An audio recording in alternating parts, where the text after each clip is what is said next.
Welcome to the STARS program, seniors taking active roles in society. And now, here's your host, ANITA FINLEY.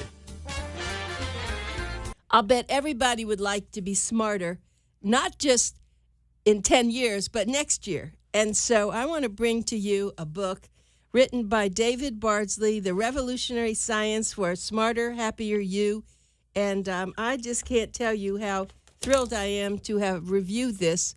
So this is, so Dr. Bardsley, let me just ask you, have you always exercised as a kid? Yes. I was absolutely a hyperactive child with ADHD, and I just never stopped. Okay. And you just really believe, don't you, that this is a revolutionary science about really exercise and that would take care of a lot of ailments, don't you? It sure does. If people are always looking for the fountain of youth or the holy grail, and the science is irrefutable, exercise, and I talk about other things that are important as well, but exercise is literally the rifle shot to improving your cognitive ability at any stage of life, whether you're 16 or 46 or 86. It's the rifle shot. It gives you the biggest bang for your buck.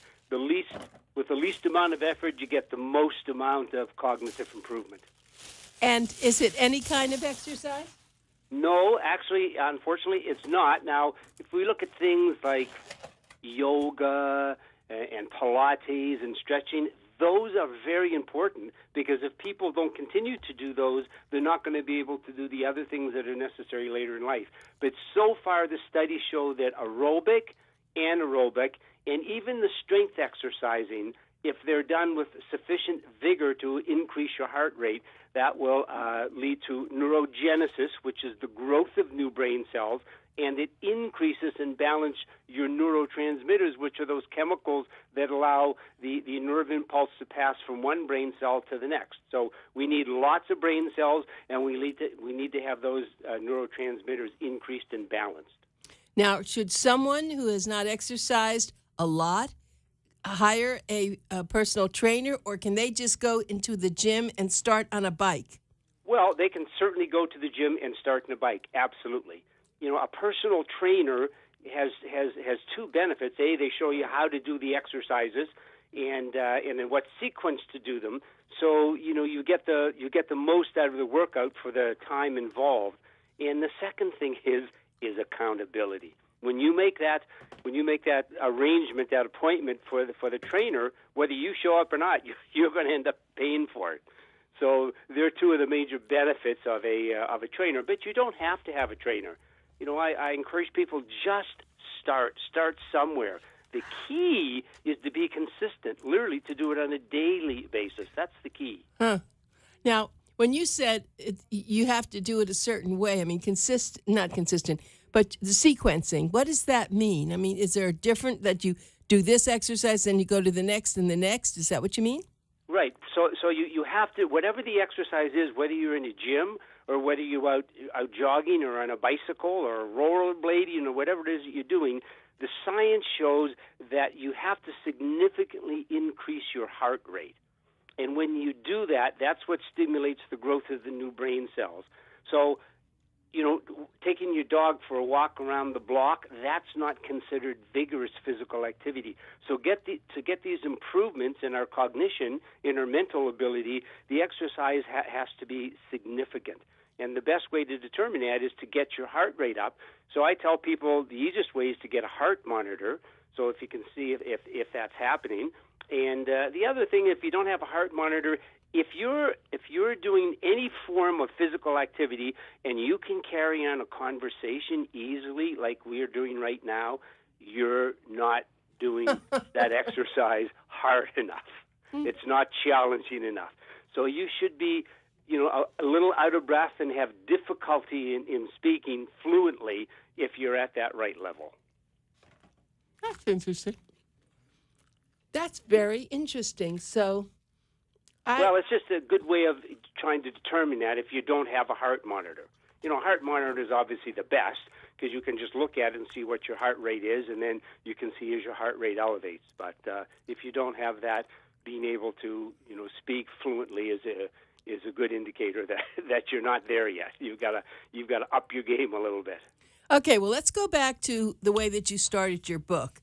And why did you write the book? Well, wait, before I answer any of that, what I loved about your book, it's compact, it's elegant, the pages are beautiful, all the pictures. I mean, this just makes you want to read it.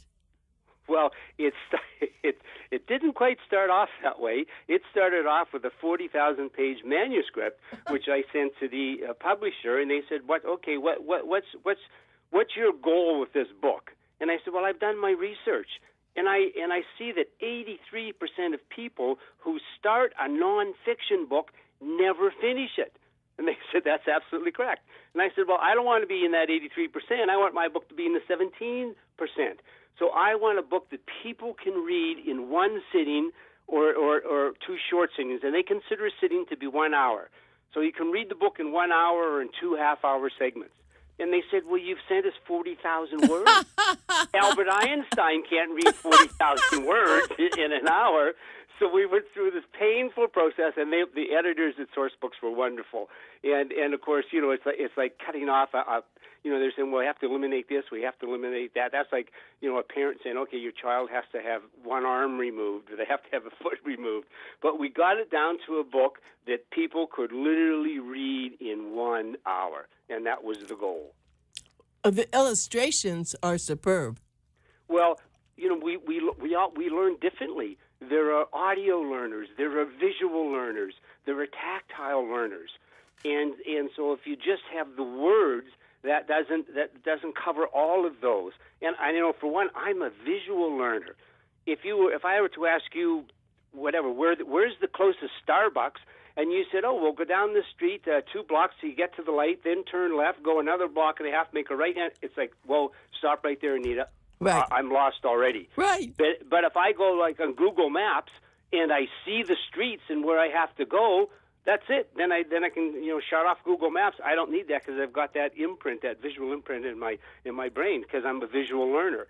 So just the words by themselves aren't good enough, if somebody is a visual learner. So we try to make the book so that it would be easily remembered by people of different learning abilities. I see, and that's why you did. There are different ways to read this, but you do really talk about the mild cognitive impairment. Correct. Now, we're not talking to people who now already have, a lot of dementia. We're really kind of talking about people who want to stimulate their brain. They don't remember things as often, and you believe that, and through your research, that if people will exercise, but exercise in the proper way, get their heart beat up, it will then work on their brain. There are not hundreds, there are thousands of studies now that will show that. Thousands of studies that show the cognitive increase that occurs with people who stimulate their brain by vigorous physical activity. I mean, literally, I've read over 500 studies myself. There are thousands of studies out there. I mean, the science now is irrefutable, and this is not, if you go online and look through the scientific literature, not somebody's blog or somebody's opinion, but vetted scientific studies that are done in legitimate journals. It's I don't know why it's not on the news every single day. That this is what you need to do. And not everybody with mild cognitive impairment will have that worsen and slide into forms of dementia. Not at all. But what we do know is that 100% of people with Alzheimer's and other forms of dementia, 100% of those people started with mild cognitive impairment. So that's why it's so important to do something at that early stage. We can prevent, we can even, in many cases, we can reverse mild cognitive impairment. And the time to do that is early on. The time to do that is not even to let it get started. That's what we want to do with prevention. Okay, let's go all the way back to when you were a kid, and you were saying that you did have some problems. You had some personality problems. And is that why? I had a lot more than personality problems. I was a very strange little boy. I blurted noises when I talked. I spun in circles. I had uncontrollable facial tics and twitches, and my parents dragged me from specialist to specialist to specialist, and nobody knew what was wrong. Now, I'm 70 years old now, so we're talking 60 years ago, and I spent some time in an adult institution. One of these specialists said what I needed was some rest, so before I knew it, there was a hyperactive 7-year-old confined in an adult institution. Oh, my God. And the last stop on that journey was a child psychiatrist, and I sat outside the office. I saw him every week for 6 months, and I sat outside the office on the day of that final visit, and I could hear everything through the door while he told my parents that I was mildly retarded and I should be removed from school, and they'll have a series of special training programs where I could learn some valuable life skills. And of course, my parents just did not accept that at all.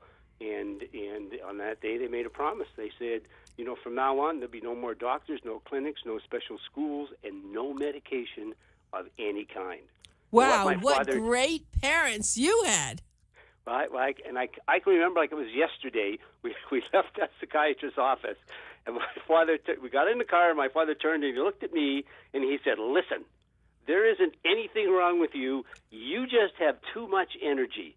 So from now on, your job is to go outside every day and play as hard as you can and exhaust yourself, because a tired boy is a good boy." Well, they didn't have to tell me twice. I was hyperactive. Saying that to a hyperactive child is like saying to a child with a sweet tooth, "Hey, you know what? Your job is to go into that candy store and eat as much candy as you can every day." They didn't have to tell me twice to go outside and play. And then throughout my entire life, they just encouraged every physical activity that I was interested in. And when I was, studying in school, we'd be in the medical library, and everybody would, they'd take a break and they'd go downstairs and drink coffee, and half of them would smoke cigarettes. And I'd go outside in the middle of winter in Canada, and I'd run around that building, that block, as fast as I could. And then I'd come back in, and I could laser focus again. That's what reset my ability. And to this very day, I do that. To write this book, I did that. Half of the book was written while I was riding a bicycle, and I recorded it.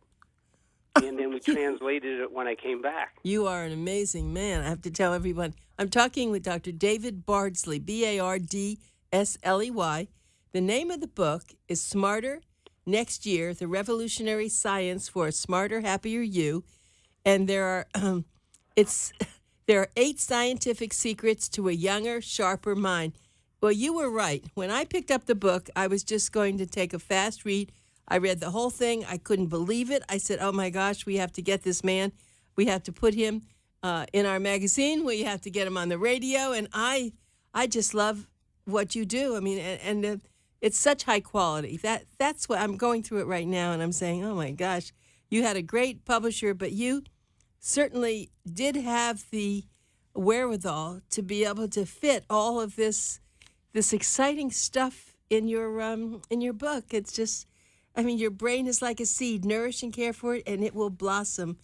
That's fantastic. Well, absolutely. And when I started this, I thought, well, like, who's the target audience? So I thought, well, the target audience are people who are starting to notice some of these cognitive issues. And I travel across the country, and I speak 50, 60 times a year. And I talk for 3 hours at a time. But they're groups of senior executives, business executives. And I thought, well, why should this information just be going to them? This information, we need to get this out into the general public. And so I thought, well, a book's going to be the best way of doing that. And then one day, after one of these talks, a woman came up to me and she said, well, you seem to be targeting older people with this information. I have a girl in high school and a boy in university. Are you telling me that the things you just talked about for the past 3 hours aren't going to be beneficial for them? And I said, well, of course they are. So I said, well, why aren't you talking at universities? So then I started talking at universities. And then they said, well, why aren't you talking in high schools? I now go to preschools, in kindergartens, and I talk for 30 minutes to 3- and 4-year-olds about brain health. Oh, 3 and 4-year-olds. really? And do you know how you do that? Do you know how you keep the attention of a 3-year-old and a 4-year-old? How? Well, I didn't know how to do that, but Jim Henson from the Puppets, Yes? from the Muppets, was a master. So I went online to see if I could find a brain puppet. There are no brain puppets online, so if you want one, don't bother looking. There are no brain puppets. But I found a company that made puppets, and they said, if you have a clear picture in your mind, a clear image of what this puppet should look like, we can probably build it for you. So I said, well, I want a puppet that looks like a brain. So when these kids look at it, I don't want them scratching their head wondering what it is. But a brain's not particularly appealing. So I said, here's your challenge. It has to look, immediately be recognizable as a brain, but it has to be adorable. And 6 weeks later, Buddy the Brain arrived. And I take Buddy the Brain into preschools, into kindergartens, into elementary schools, and I don't say a word. This puppet, the hand puppet, talks, and these children are laser focused on the puppet. Yep. I don't try to not move my lips. I just sit there in the chair and I don't say a word. Right. And they don't even know I exist. They just are transfixed on Buddy the Brain. and it's one of the most rewarding experiences that I do these days. Oh, it's fabulous. Now, did I miss it in the book? Did I miss the brain? Yeah, so Buddy the Brain was thought of and conceived after we wrote the book. Buddy the Brain's brand new. I've only had him now for about a month. Oh, and he's so popular in schools. And I go to the schools and they say, "Oh, can you come back? Can you come back with Buddy?" Right. But there are a lot of schools, but I love doing it, and I just love the interaction with the kids. And I literally don't say a word. I just go in and I sit on the chair, and you have 30, 40, 50 kids in front of you, and Buddy starts talking. And he asks the kids questions, the kids ask Buddy questions, and on it goes back and forth. I don't say one word. It's like I'm not even there. Oh, my heavens. I'm so mesmerized by you and what you've created. Now, I do have a question about getting your heart rate up. How do you know if it's too much and it's dangerous? Because when I ride the bike, I see heart rate, but I don't know how high I can go. It's almost impossible to, unless you have some sort of heart damage, to get your heart rate too high, because what will happen is you will get tired, and so when your heart rate gets really, really high, it beats so quickly that your heart doesn't fill up before it beats. So let's say that your heart would hold 10 fluid ounces. So if your heart's beating at 70 beats per minute, your heart fills up, all full 10 fluid ounces, and then it contracts, and that 10 fluid ounces is pushed out into your aorta, and that's called your cardiac output. If your heart rate goes up to 160 beats per minute, your heart doesn't have enough time to fill up. Maybe it'll only fill up 8 ounces or 7 ounces, not 10, before it beats again. And that 7 ounces is pushed out. But your cardiac output, even though your heart is beating faster, will actually drop. And if that happens, you'll just self-tire. Oh, okay, because I'm going to take that challenge now. I'm going to work on that. Yep. I'm going to get on the bike, and because it does have all these little gadgets on there that tells me everything. Yep, sure.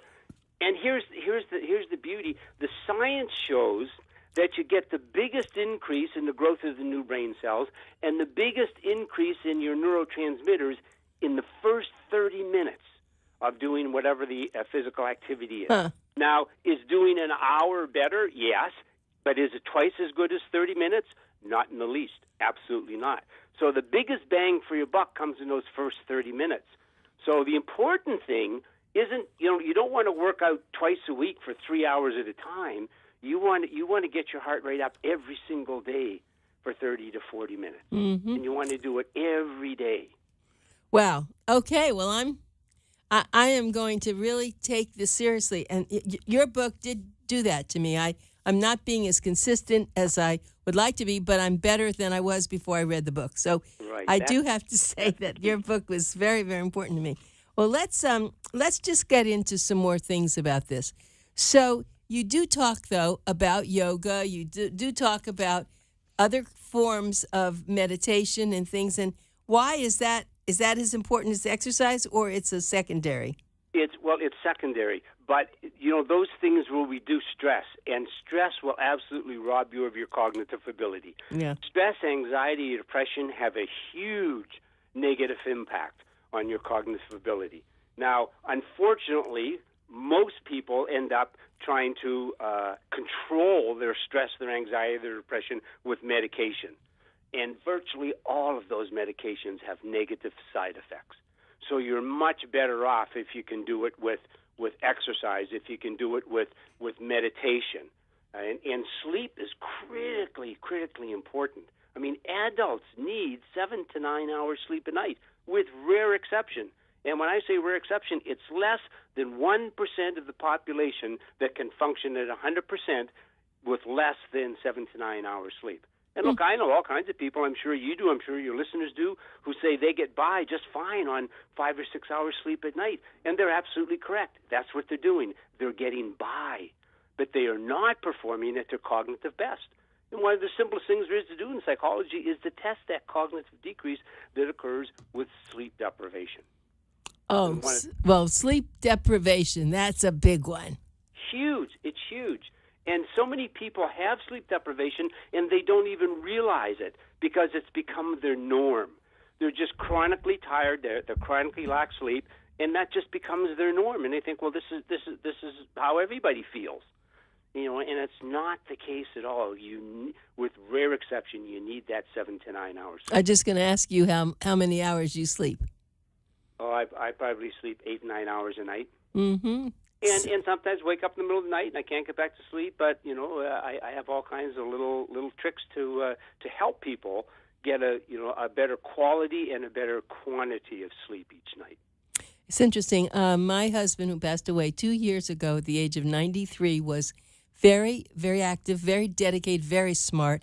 And at 10 o'clock, he would say, "I'm going to sleep. Why don't you come?" I said, "I'm not tired. I'm not coming." And if we even had dinner guests, he'd get in his pajamas, he'd come out, and he'd say, "Why don't you all just continue, but I'm going to sleep."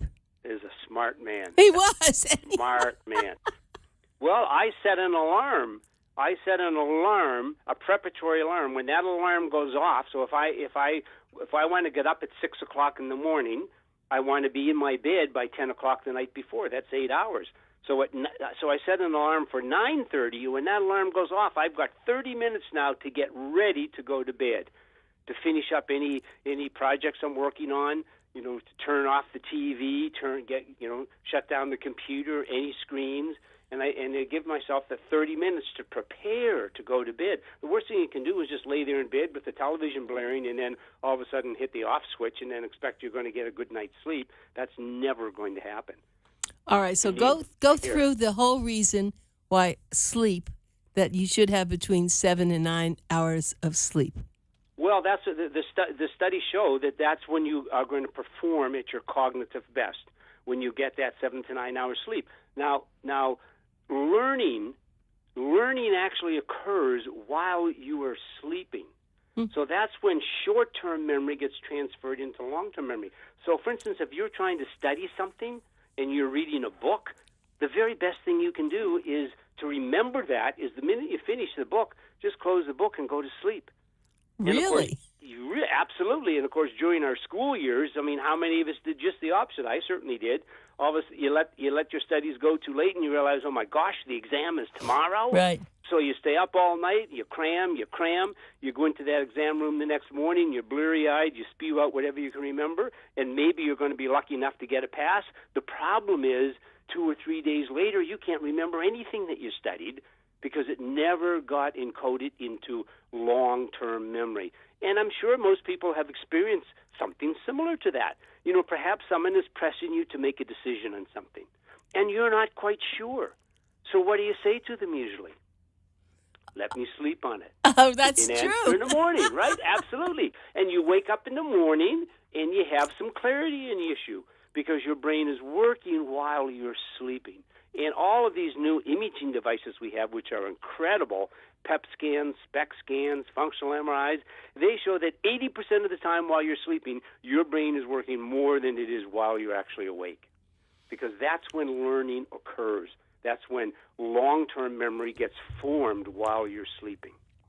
I want everyone to know that this is a very brilliant conversation and a brilliant interview with David Bardsley. Dr. Bardsley he was many things, but what I'm really looking at is his book called Smarter Next Year, The Revolutionary Science for a Smarter, Happier You. And in it are 8 scientific secrets to a younger, sharper mind. And it is worth everybody to buy this. It's a small book. It's something fit in your purse if you do have a purse. It's hardbound. It's slick. Its illustrations are gorgeous. It's easy to read. That's the other thing I want to tell you, that as one ages, you can see books that people can't even read. They put it down. They just can't read it.